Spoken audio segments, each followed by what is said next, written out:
இன்னைக்கு ஸ்கூல்ல என்ன ஸ்டோரிமா சொல்லி தந்தாங்க? ஏசப்பா ஸ்டோரி. ஒரு அண்ணனும் ஒரு அக்காவும் சேர்ந்து இருந்தாங்க. அவங்க ரெண்டு பேரும் சேர்ந்து ஒரு தோட்டம், அழகான தோட்டம், நல்ல குட்டி மரம் பெரிய மரம் அப்படி இருந்தான். அப்போ நல்ல நிறைய விலங்குகள் இருந்து கரையில ஒரு ஆடு இருந்து அது ரொம்ப ஜாலியா இருந்து அவங்களுக்கு அப்புறம் பழம் இருந்து பழம் மேல அது ஒருத்தர் நீ சாப்பிடுங்க எதுவும் இல்லைன்னு சொன்னாங்க. இல்ல நாங்க ஏசுவ சொல்லி வச்சு கேட்போம்னு சொன்னாங்க.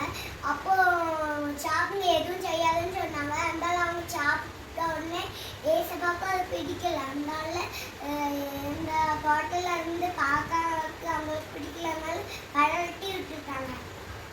இப்படி சொல்லி தந்தாங்களா கதை? சரி, அந்த தோட்டத்தோட பேர் என்னன்னு சொன்னாங்களா? ஏதேன் தோட்டம் அப்படி சொன்னாங்களா? சரி.